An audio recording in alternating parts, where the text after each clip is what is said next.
There are questions that echo through every age, questions asked by kings and shepherds, by mystics and philosophers, by those standing at the threshold of awakening. Welcome to the Ancient Conversations, where we journey beyond history into the timeless dialogue beneath the seeker and wisdom itself.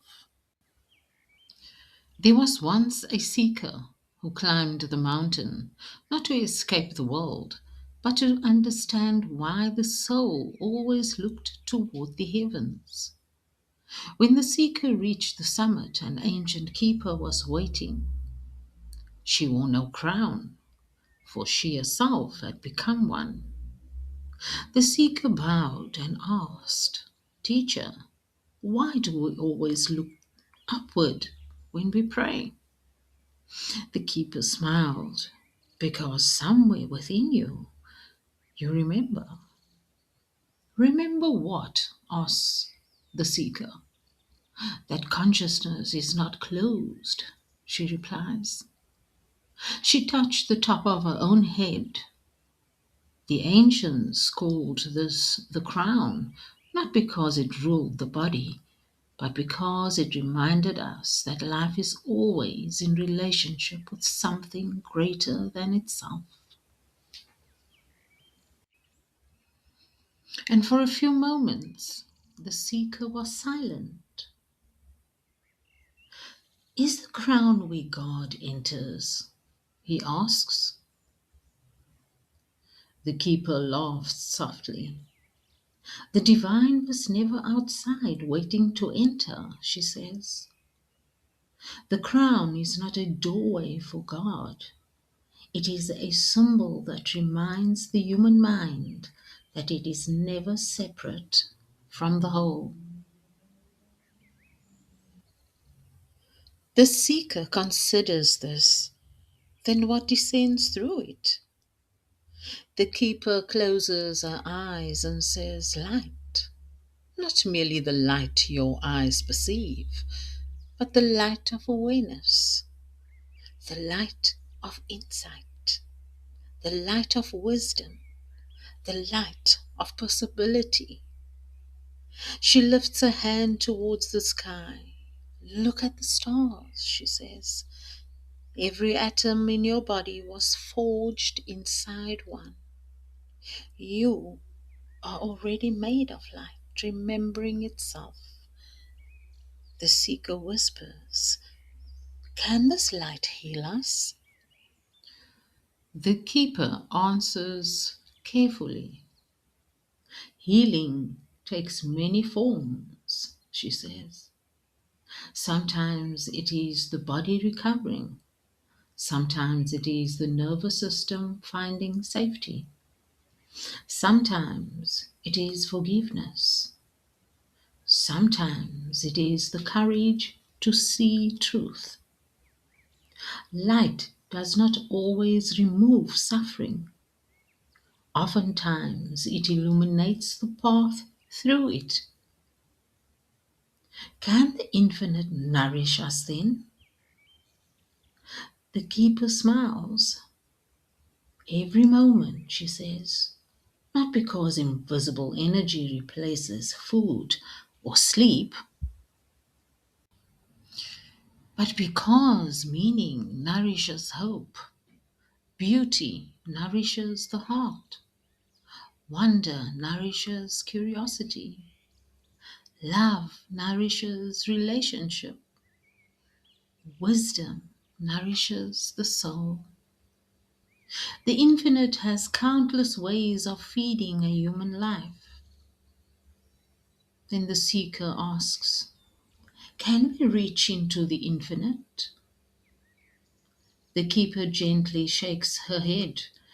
"The infinite cannot be reached," she says, as she points to the seeker's chest, "because you have never been outside it. For what changes is not your distance, but only your awareness." The wind becomes still. Imagine consciousness as an ocean. Most people learn to draw water from a single well. But awakening is discovering that the entire ocean has always been surrounding you. The crown is the ancient symbol reminding us to lift our awareness beyond the walls of the familiar. But then why do so many people feel empty? The seeker asks. The keeper replies, because they believe that they must manufacture everything from themselves. Peace, creativity, compassion, forgiveness, hope. Yet many traditions teach that these qualities emerge most naturally when we become receptive rather than merely striving. The keeper closes their eyes, and for the first time they stop trying to think and simply became available.